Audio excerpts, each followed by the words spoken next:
So for example, the first one, okay, you go to your Google and then you type Get Composer, okay. So after doing that one, you just click this one, okay. Then after that, you click on the download, okay.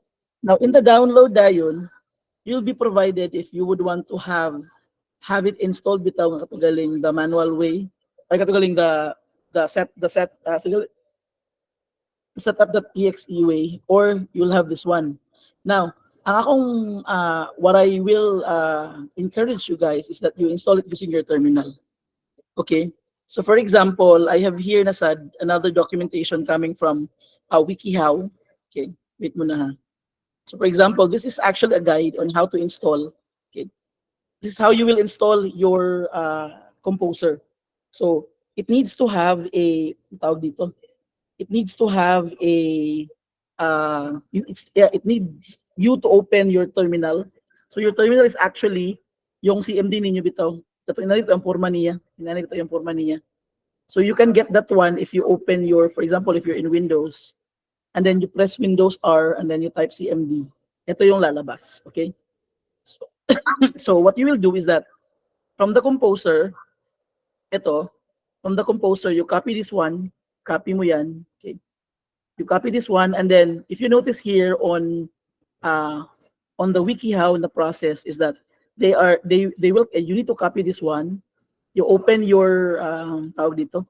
You open your command prompt or your terminal, and then it needs an internet connection ba ha? So from time to time dayon, ang mutunga din is inani din siya dayon. So by the time you paste this one, okay, by the time you copy and paste that script, then you run it, automatically mudagan din siya dayon, and then it will need a tawag dito, an internet connection. Now, what I'm using right now is a Mac man yun, okay?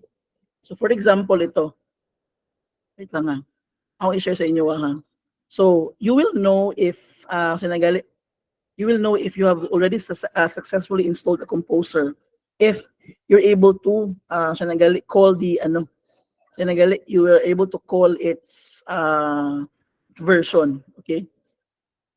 So for example, ito, diba? This is how it looks sa ako but sa inyo ha katong ito nga style sa Windows bitaw. So for example, if I will type here composer, na mo to nga dayon. Kita ninyo guys na ito nga kani nga version dayon. Gets ninyo? So ang first nga buhaton is katong bitaw gikan bitaw sa composer. Katong gikan bitaw dani bitaw balikon han. So gikan dani entire screen na lang tali. So gikan bitaw dani guys. Gikan dani. Yung mo kopyahon, diba? You copy this one. You paste it here dayon, okay? Ana siya mo i-paste na dito rin. Mag-press kag enter dayon. Okay? So sir, how did you open this one? Kani siya ma-open nimo siya if you will type bitaw in your search box o kana bitaw for example command prompt, okay? Muna mo open dito or pwede gyud ka mag Windows. Sa imo ning keyboard Windows Windows plus R, okay? Tuwa siya dayon sa imo dayon, okay? So if you're done about that one dayon, the next thing you will do is to install dayon a Laravel. So to install the Laravel, ang imong buhaton dayon is something like this one. Sa imo gyapon, adto ka sa imong command prompt kanina tawag di ba? Yang gi-type kay command prompt, dito nga siya dayon. Make sure to run it in administrator mode. So make sure to run it in administrator mode, and after that one then you type this one kaning global this one dayon, global require Laravel installer. So after that one dayon is mutungan na rin siya dayon ang katugaling same ra gyapon inani din siya no. Maklaro nimo or you will know na it's already installing because it will have an system interface ng inani. Okay?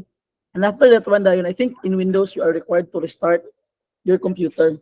Okay? So again, kinakailangan for us to perform the project or to create the Laravel project, it needs to have a ang tawag dito, it needs to have a PHP which is represented by your SAM. The second one dayon is it needs to have a composer, ito. The third one dayon is yung Laravel, okay, ito. Ito yung forma niya Silvi.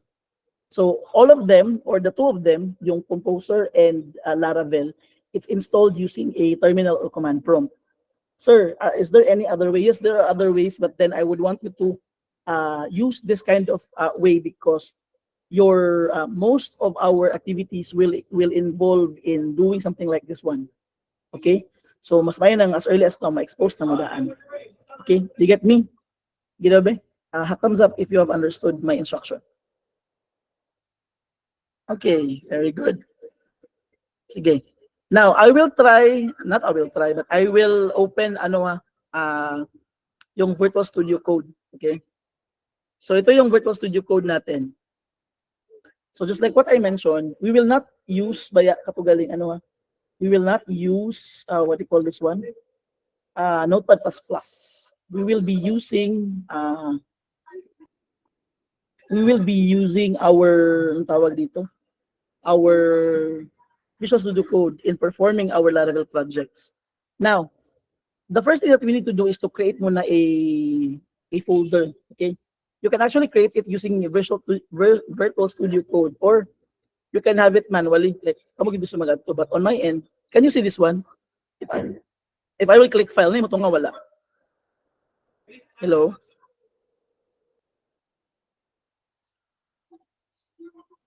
Can someone answer? If I will click the file, na ito nga sa inyo, wala. Hello? Wala, sir. Ay, ito nga, wala. Wala. Hindi Yes, ka sir. lagi. Sige, akong saang i-ano. Okay, let's do it. Let's do this again. Sige. So if I will click this one, ay ito nga, wala. Tubag daw, Ben? Sir. Sir. So karon ang atong button is that we will create na dayon. Okay, like for example, open na lang, sige. Open, okay. And then you go to your, for example, ang nakatsada lang ni Laravel is that it will not require you to save your projects in the www. Pwede ra siya nga you can have it in any other places. Pwede ra siya. So for example, on my end, ato ko sa desktop, di ba? And mag-create ko dayon og, for example, Laravel 3.3. Okay. Laravel 3E. Okay. Nasilbi. So after creating it, I will click open, and then si Virtual Studio Code dayon is irin siyang buhatan dayon. Tanaw, kita ninyo guys, kanina bitong sa Ubos Explorer, kita ninyo? Yes, sir. Yes, sir. Okay. Yes, sir. So this one already, we have created a folder dedicated for our Laravel projects. Now, how do we create our first Laravel project, man? Ang atong buhaton is that we will go to our terminal. Okay? How do you open a terminal? So you press Command J, okay? And then kasi matunga rin, no? So ubos na matunga kanisya. Okay? So if you notice, ang ibitang kanisyang tawag dani, this is your directory. Meaning mo na siya ang location sa imong folder. So in order for me to access kaning folder, again panako ang folder ni Neptali I under Neptali's MacBook Air ay rin ko makatuloy sa Laravel 3E dayon. Okay? Okay. So this one dayon, for example, if I will create ang format or ang syntax sa what you call this one, ang format or syntax in creating the Laravel project. The first Laravel project is inani. Composer. Okay. Composer, tapos create project. Tapos you indicate Laravel authored by Laravel and under Laravel organization. And then the last one dayon is the name of your Laravel projects. For example, first one. Okay. So composer, create project, Laravel first half. So kung mag-error siya galing, please give me time na mag-debug. Okay, wait muna. I cannot parse no. I think dapat na ako siya i-sumpay. I'm not sure lang. Wait lang ha. Let me check my notes there. Blah, blah, blah. I dashed this, sorry. Let's do it again. So Dani, create dash project. Sorry guys. Okay. Dash. Okay. Wait lang. Again, ang atong button is that we will try to get, di ba, mo purpose ni Composer dayon kay Composer is a kanang library of packages man or dependencies. Okay? So, Laravel uses Composer para bitaw, for example, instead of doing it manually, si Composer na lang ang iyang basihan na lang dayon. Pagkauman nila na is that niya i-import lang din ang mga libraries ni Composer. I-execute lang din ni Laravel. Okay? Muna ang purpose ni Composer. So, if I will press this one, look what will happen dayon na. And look at the right side, the left side, this one. Diba? Na na-create din saya na folder, diba? So this now becomes our first Laravel project dayon. Okay? So maklaw mo nga humana siya kay this one that will happen dayon ana siya. So it will really need an internet good. It will really need an internet for you to perform in creating your first Laravel project. Now pag imo tan-awon sa kilid dayon, kani siya di ba na create nato ni siya. Pag imo siyang talagali access, automatically the template for Laravel is provided na dayon. Nakita ninyo guys? Can you see it? Hello. Sure. Okay. Yes, sir. So the template in Laravel involves the following folders dayon, or it needs to have this template nga lahi ang folder sa application, sa bootstrap, sa configuration, databases. So kay tanan ato siyang maagian, or we will use this one. Okay, we will use this one along the way. So do not worry guys. Dagan lagi kisan lagi, so don't worry. Ang kaning tanan dani is na siya gamit. Okay? So for example, gusto na mo makita, di ba? You just know, or we just know nga we have just created our first Laravel project named First App, di ba? But for example, if you would want to, for example lang ha, if you would want to check this on a web base or a web interface, ang button dayon is to do this one. So you change mo na the directory. Di ba kabantay mo dani? Ang nakabutang dani kay naapagyapon ko sa Laravel 3 nga folder, but I'm not in the First App na folder. So for me to change that one, I'll just type here cd, tapos type First App. Now look at the difference between the two. Ang pinakauna, I'm still in Laravel 3e. But right now, karon na ako sa First App na folder. Okay? So pwede na ako mangialam dayon, or I can now do manipulations inside the First App or the first Laravel na ako na project. Okay? So for example, gusto mo talagang makita kung anong itsura ni First App kasi marami na siyang files, di ba? So kung gusto mo siya makita, what you will do is to do this one. So PHP artisan serve. Tapos if you notice, ayan o, it will provide you with server running, tapos access mo ito. Okay? 127.0.0 localhost 8,000. So punta tayo doon sa server natin dito, ay sa ating browser. For example, 127, ayan. If I will press this one, automatically you'll be provided with a default dayon nga page ni Laravel. Okay? Ito yung default niya kasi wala pa man itong laman. Okay? So by default, if it's your first time to create a Laravel project, ganito yung lalabas. Okay? So, sir, can we make changes on this one? Yes, pwede. But along the way na tayo mag-make ng changes. Okay? So for now, kindly get yourselves familiar. Again, yung first natin na code na ginawa is composer space create dash project space Laravel/Laravel, tapos the name of the folder. Okay? Yan yun. So, and then we immediately change our directory. Nag-change tayo ng directory para we can get inside the First App. And after that one, we'll do the PHP artisan serve. So, the PHP artisan, si artisan is also part of the composer. It's under or one of the dependencies in composer na yung ginagawa niya is that, di ba kabantay mo, ito bitawang sa Uniserve bitawang nga controller. Ang gibuhat nato kay we open the application and then we try to enable it, di ba? Enable, di ba?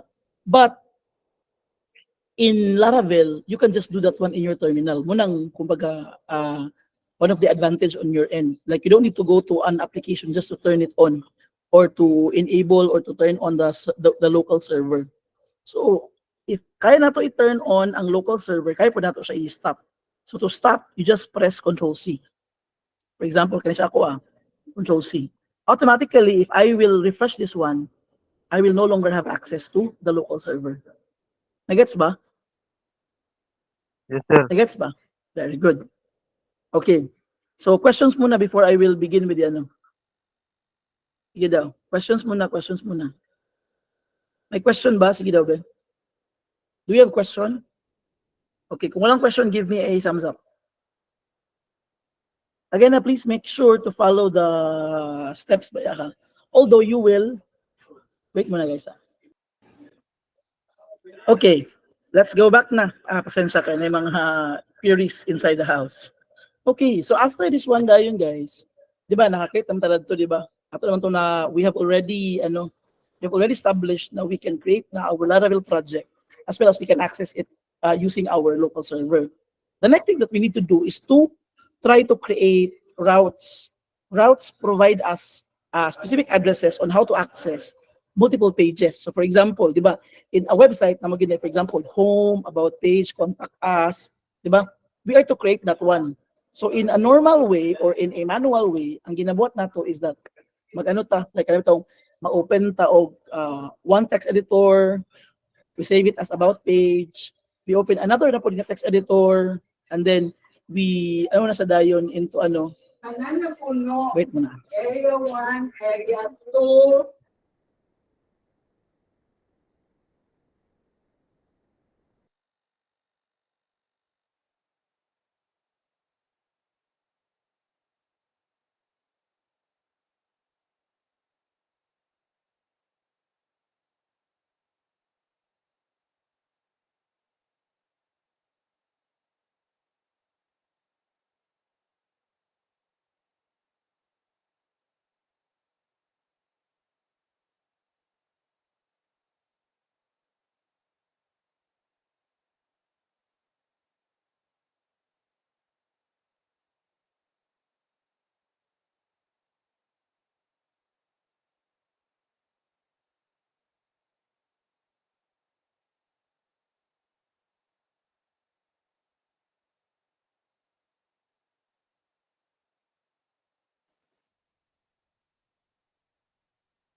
Sir, walay tingog. Sumatingog, sir. Sir.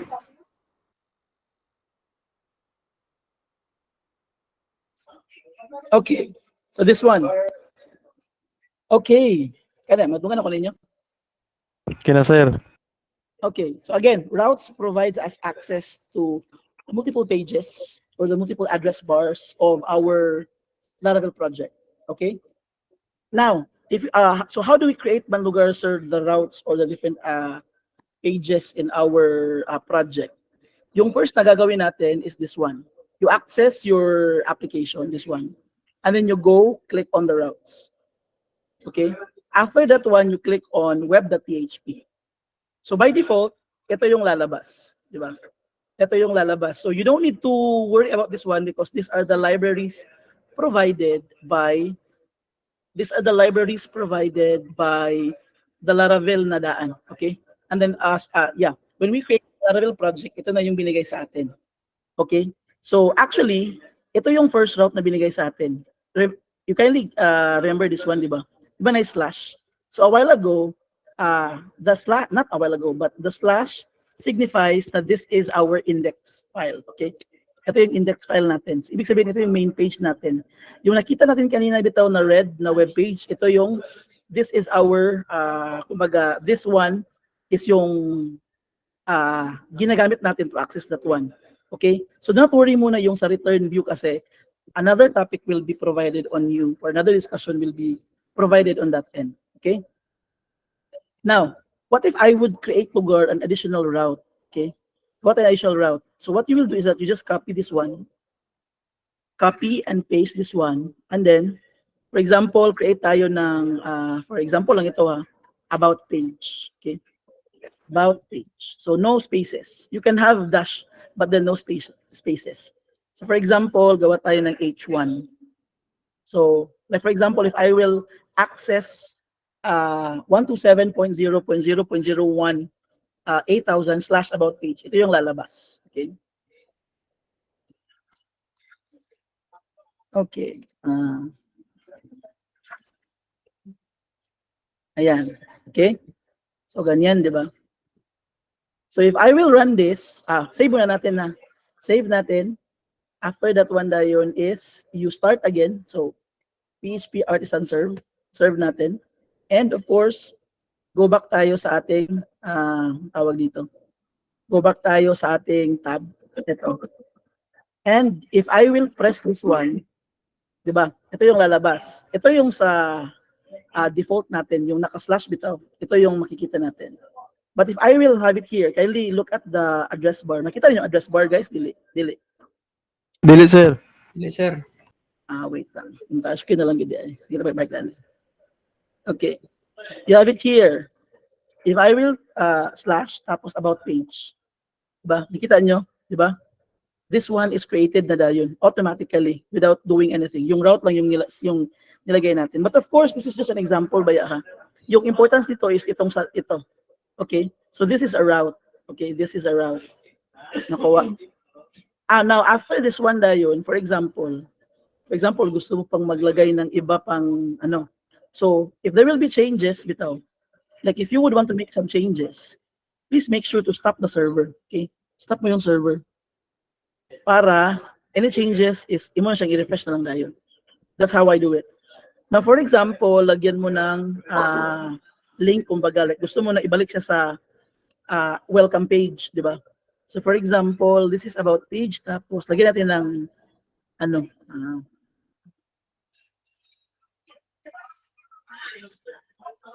tapos go back to page. Okay. Yan. Okay. So this one, ako lang, equal lang ha. Ayan, you have it here. This is about page, tapos ito naman. Okay. Now if I will save this one, and then I will do the artisan serve again. And then I will refresh this page. Ay, ba't walang lumalabas? Wait muna, ito pala, sorry. Slash. Tapos, go back to main page. Okay, save natin again. Ay, hindi ko na-stop lang server, sorry. Artisan serve. Tapos, refresh natin. Diba? So, if I will click this one, babalik yan sa main page. Okay? Now, let's go back to the code. Yung ginawa ko dito is that I created a heading tag or a heading element for in an HTML form, di ba? In an HTML format. So, ito yung lumalabas. This is a heading. This is about page. It's actually a heading tag, di ba? It uses heading tag. After that one dayon, I also created a link here. Okay? The link here specifies na if I will click this one, dito siya babalik. Okay? That's why ito yung lumalabas. Okay? Now, for example, if I would want lugar to make changes on this one, okay? For example lang ito guys ha. So for example, gawa tayo ng changes dito. So this is main page. Tapos, lagay natin dito about page. Okay, so ibig sabihin, if I will click itong go to about page, diba? Ibig sabihin, if I will click this link here, ito, di ba nakalink man ito, pupunta siya sa about page. Okay? Stop muna natin yung server natin. Wait, sorry. Ito pala. Oops. Ayan. So, save natin. Always remember, bayahan na if you make changes, merong block yan. Okay? And you need to save it. Tapos, again, yung goal natin is to connect the two pages. Okay? Yung main page, tapos yung about page. Si about page, if you will try to access this one, magbibigay siya ng link kung saan ibabalik ka niya sa main page. This one naman, itong route na naman ito, this one will provide you with a detail na this is the main page, and then if you click this link, go to about page, dito na naman siya pupunta. The reason why bakit siya pumupunta on the about page is because of this code. The reason why bakit siya bumabalik sa main page is because of this code as well. Okay, ito, href. So save natin, tapos artisan serve. Okay, ayan, di ba? So if I will try to refresh this one naman, diba? This is main page. Tapos if I will click this one naman, this is about page. Okay? In page, about page. Diba? The two of them are connected. Did we go outside of this text editor? Wala. Hello? Hello.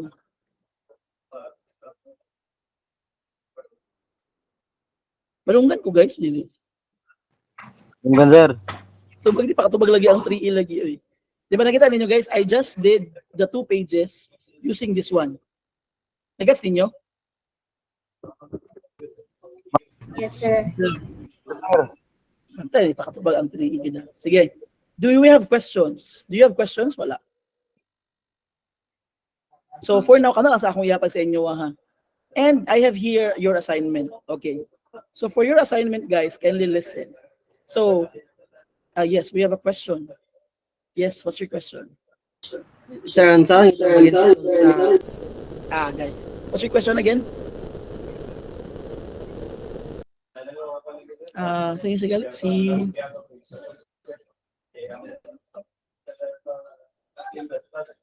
Okay, Abaco.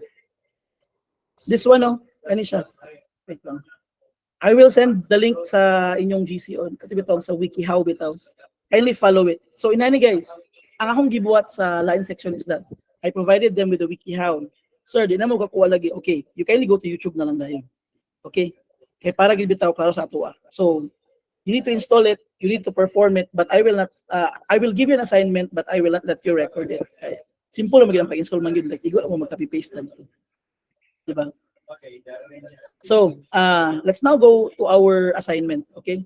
So for your assignment, I need you to perform bitaw katugaling paghimo lang sa ano. I have it here. I will share the what do you call this one, the screenshot. Okay. Okay, this one is our ano, this is actually the same mga pagagay na sa inyong gibuhat ninyo. So for this one, okay, if you notice, I have here, diba, install. This is your assignment to kanito number 1. You are to install Composer and Laravel in your laptop. Okay? You can even borrow pwede pa mag-borrow dadto. Perform the creation of your first Laravel project and then make sure your folder name is not 3A but 3E as in eagle. Okay? So the name of the Laravel project is first app dash last name. So for example, first app dash Roa. And then get your flash drive, copy the Laravel 3E which includes the first app. Okay? So ako sa i-perform guys, inaning may tabo. So, 'di ba? Ganina kay naghimo man ko kaganina og kanagaling sa nagali. Naghimo man ko og what you call this one? O folder, 'di ba? So for example, ako to pangitawag to akong folder naghimo. Kani siya, for example, sa Laravel 3E. Ako ning kopyahon guys. And then I will put it dayon sa akong I will put it dayon sa akong flash drive. Make sure na na-appeal ni siya niyo ang first app. Question, sir, can we just, for example, sir, nakoy kauban, sir, can I just rename it? Dili pwede. Kaya ang routing bitaw dayon kay first app ra siya. So ang nagimos, ang nag-create sa folder kasi Laravel man, di ba? So yang gi-create is si first app man, dili man first app dash Neptali. So kung mag-create ko bago nga folder, kinahanglan gi ko mag-add to gid sa akong Visual Studio gyud para mag-create ko first app dash net or first app dash any last name. Nakuha ba? That will be your assignment and I need that one next week. Okay, para bitaw we can perform that one in our laboratory. Now, in our what we call this one, in our I like to clarify muna ha kay basi nito matingala mo nga nganong magpainanaman ka sir. It's because the internet in our laboratory is not yet okay. Okay? So for us to perform Laravel project, we need to do it. Kinahanglan nato nga kuhaon nato bitaw ang or imo nato lang ang kato bitaw ang first step lang sa inyong balay. And then make sure to bring it sa next nato nga laboratory session. Okay? Sige, question. Question. Sir, good afternoon. Pwede ko sa ngayon sa imong video? Yes. I will provide the video but it will take time to render pa. Okay? Just follow up lang on tomorrow. Okay? Kung wala ng question, can I request everyone to please turn on your camera for our documentation?